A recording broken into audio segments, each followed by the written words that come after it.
Year, and with Valentine's Day just around the corner, I thought it was the perfect opportunity to share with you a tear and share bread recipe. So today we're going to be making sourdough dough balls with a baked camembert.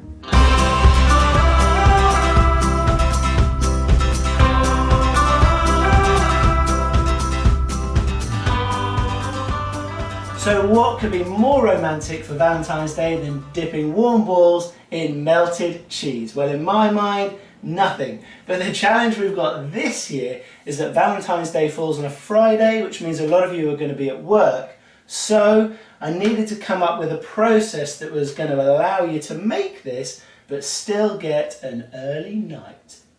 Now, I think I've achieved it. So for this recipe, you're going to need 480 grams of flour. Now you could use all strong white bread flour. That will give you a slightly chewier dough ball at the end. If you want something a little crisper, then I suggest cutting that flour with a bit of lower protein flour, so either some plain flour or I'm going to be using a bit of rye flour. So I'm going to use 400 grams of strong white bread flour and 80 grams of rye flour. Then I'm going to use 10 grams of salt, 310 grams of water, which is going to give us a hydration of about 66%, which will just give us a little extra flexibility with our bulk fermentation and also make shaping those dough balls a little easier. Then you're going to need 60 grams of leaven. Now again, that's a little bit lower than I'd normally use. Normally I'd inoculate with around 20% leaven. This is only 12.5%, but we're doing that to slow down the bulk process so we can leave our dough whilst we're away at work. So you want to feed your leaven or your starter the night before so it's ready to go in the morning. Now when it comes to the camembert, you're going to need a whole 250 gram camembert in a wooden box, a few sprigs of thyme, a big fat juicy clove of garlic, a squeeze of honey and a splash of white wine. The white wine's optional. If you haven't got any on the go, I wouldn't open a whole bottle just to do it. But if you have got some, I really find it does add to the flavour and kind of elevates it from being a baked camembert to almost a cheese fondue.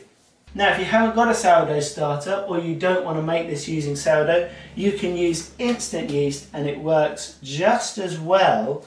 But what you are going to need to do is substitute the starter for some extra flour and water. So you'll need an extra 30 grams of flour, taking it up to 510, and an extra 30 grams of water, taking it up to 340 grams, and then you'll just need 1 gram of the instant yeast. So if you haven't got some accurate scales like these, then I've weighed it out for you, and basically if you've got some of these funky old measuring spoons, it's a level quarter teaspoon. It doesn't seem like a lot, but that is all you're going to need because of the sort of super long bulk fermentation.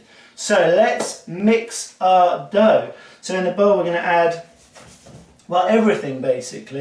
The flours, the salt, so there's no autolyse. We're just getting straight in with everything. The water, and then our starter. So again, having the salt in there from the start is just going to slow things down. This is all buying us time so we can get this mixed and then just leave it whilst we go out to work. So I'm just going to weigh in 60 grams of the starter. You see, nice and bubbly. 50, 60, a bit over. That's going to be fine though. So I've tested this at 8 hours, 10 hours, 12 hours, and they've all worked fine. If you want to do this in less than 8 hours, you're not going to be out at work, then you could just use 80 grams of starter rather than the 60, and that's just going to speed things up a little bit. So now you just want to mix that all together. We're not developing gluten, but you do want to be sort of thorough and get everything well combined, and really you're just making sure there are no pockets of dry flour in there. So just go around mixing it together, making sure that leaven is evenly distributed throughout the dough.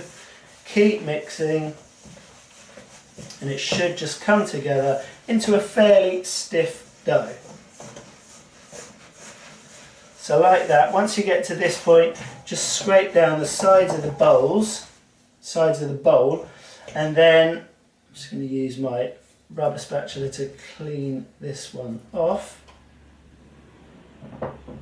And now you can just go around almost folding the dough onto itself, just to make sure there really is no dry flour left in there. Because if you've got any pockets of dry flour, they're not really going to absorb water, and later on they're still going to be in there as kind of hard, dense areas. So go around, and you need to do this basically first thing in the morning before you go to work, but as you can see it only takes a couple of minutes. There we go.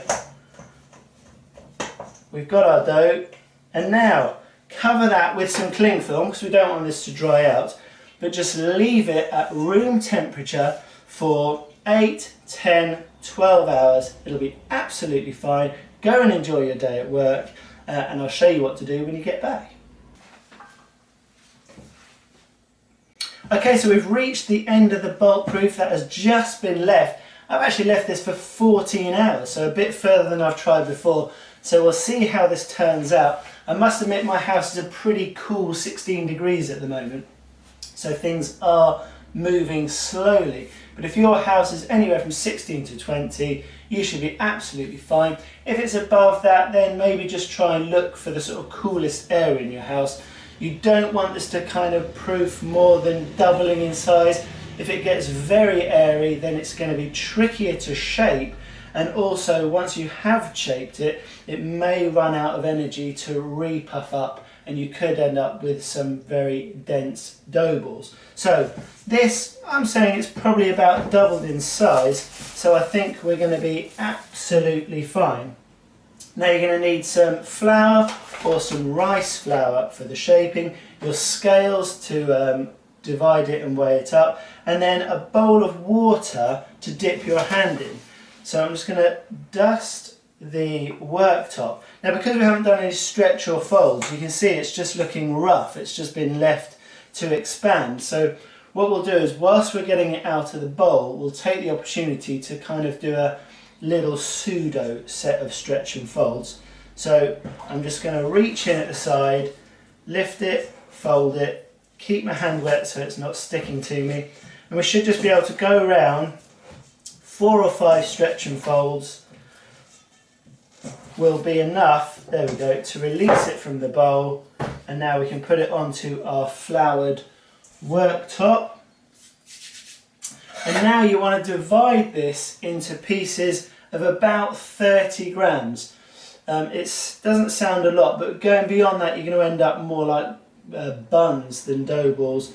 Smaller than that, you're just going to be here forever. So it's just a case of giving it a little dusting with flour so it's not sticky, and then cutting your chunks off and weighing them. This is probably the most labour intensive part, but it's quite relaxing, and you're going to be rewarded with a really delicious dinner. So I'm going to whiz through these, I'll do a time lapse or something, and I'll meet you once it's all done.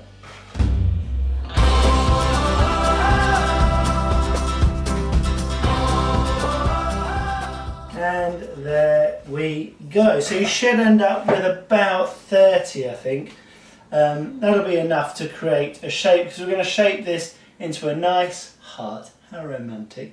So now you want to get each bit of dough, find sort of a non-sticky side, put that on the worktop, go around folding the edges in, creating a bit of tension like that, and then just using the palm of your hand, get your hand into it, sort of cup it into a V, so you're not squashing the dough down and pushing all the air out. The dough's going to sit in there, and then you're using the sides of your hands and your thumb to kind of tuck that bottom under and create a nice taut bubble of dough, really. So something like that, and then again just a bit of flour up there, and just stack them all up. So again, I'll rattle through these and then I'll show you how to assemble the final dish. I was just going to say, you do want to tuck the sides in first rather than just grabbing a piece of dough and shaping it into a ball. If you do that, you'll notice it's kind of rougher around the edges and it won't puff up into a nice round ball. It'll kind of be a bit more random because it hasn't got that tension around the skin. So just make sure you go around, tuck it in to kind of create a taut ball, and then the hand part is just to sort of give it that final nice round shape. And there we go, we've got all our dough balls. Now, do just give them a little sprinkling of flour, A, to stop them sticking to your hands when you're moving them, but B, once they're on the tray and proofing together, you want them to kind of proof into one loaf, but you want them to be able to tear apart again. So a little dusting on flour is going to help achieve that. And now you want a fairly large baking tray. I'm going to be using the grill pan from my oven. And then you want to get your Camembert and take the Camembert out, because you just want the base, and sit that in the middle of your tray. And now you want to arrange your dough balls around it into, you can do any shape you like, but as it's Valentine's Day and I'm totally unimaginative, I'm going to be doing a heart. So the way I've done this before is just go one layer all the way around. You want to leave a little gap between the dough balls and try and keep it as symmetrical as possible. And then, yeah, just fashion a sort of heart shape. And actually what I've found is once you've got that bottom corner of the heart, what I like to do is tuck that in to the bottom corner of the tray, and that just helps as it bakes keep that nice point. So then around the top, just keep coming out into a heart shape. There, there, there, and there. Something like, that side looks better than this side, something like that. And now you want to cover that with a tea towel, or I've got this little bit of cling film here, that'll be absolutely fine. And you need to leave that to proof again at room temperature for about an hour. Don't go under, because again you could end up with dense balls, but an hour, hour and a half will be absolutely fine. So I'll leave that there and I'll show you what to do next. Okay, so that's the end of the proofing time. That's been just over an hour for me. As we can see, the dough balls have puffed up nicely. There's still a few gaps around, but as that bakes in the oven, they're going to continue to expand and bake into each other and give you that nice tear and share bread. So I've got my oven preheated to 250 degrees. That's as hot as it goes. So we're going to bake this in total for half an hour, but we're going to do the first 10 minutes at that high temperature without the cheese. So I'm going to get that in the oven right now, and then I'll show you what to do next. Okay, so we'll set a timer for 10 minutes. And now we can turn our attention to the cheese. So you want to unwrap your Camembert, like so. And you tend to find that one side's flat and one side's dipped in. So we'll use the dipped in side, and that's going to allow us to get more stuff in there without it spilling over. In fact, we don't need that. Now you just want to cut like a ring all the way around the top and remove that top bit of rind, trying not to sort of waste any of the cheese. Just try and scrape off the actual sort of mouldy outer skin, like so. And now to that you want to add your sliced clove of garlic. So just chop that up. Nice and thin. That bit's a bit fat, so I'll take it out. Spread that in the top. As the cheese melts, it'll sink in and combine nicely with the cheese. Then a few thyme leaves. So just pick them off. Again, it doesn't matter if you've got a few stalks. Just take out the sort of really woody bits. Then I like a grind of black pepper on there, like so. Then a nice drizzle of honey. Sounds a bit strange maybe, but the cheese with the sweetness works really well, like so. And then if you've got the wine now, you just want to add a splash of wine. I'm just going to push down in the middle just to create a bit more of a pocket. So should have done that before I put the honey in. So now just like a tablespoon of wine, drizzle that over, like so.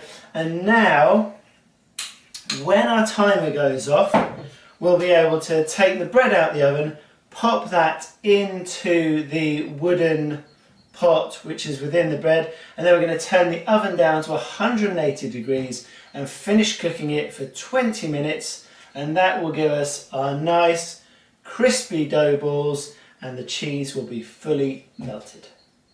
Okay, there we go. First 10 minutes is up. So as you can see, it's been baking at that hot temperature. Now I've turned the oven down to 180. Just going to add the cheese into the thing there. Try not to spill too much of the juice. And now back into the oven for another 20 minutes and that is going to be ready to eat. Oh yes, look at that beauty. Let's just turn that off. There we go, straight out the oven, looking wonderful. In fact, we can see some of the cheese has escaped from the carton, but it's got caught within the dough and it's bubbling up. That's absolutely beautiful. So now we just want to slide this off onto a platter, like so, and then holding the bread, we should just be able to slide, oh god, where the cheese has come out. It's kind of stuck to the paper a bit. There we go. Slide the paper out from underneath, like that.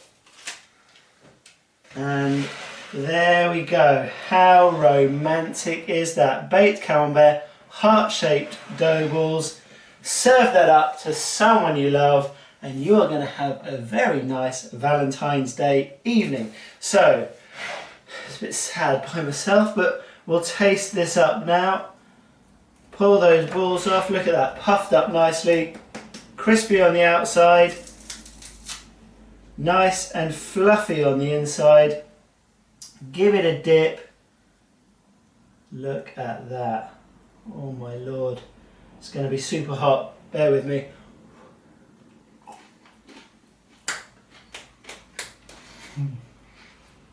It's so nice. Cheesy, sweetness from the honey. You can just taste the wine, like I say, giving that kind of cheese fondue flavour, and then packing a garlicky punch from that whole clove of garlic. But you're going to be getting garlicky together, so it's not a problem.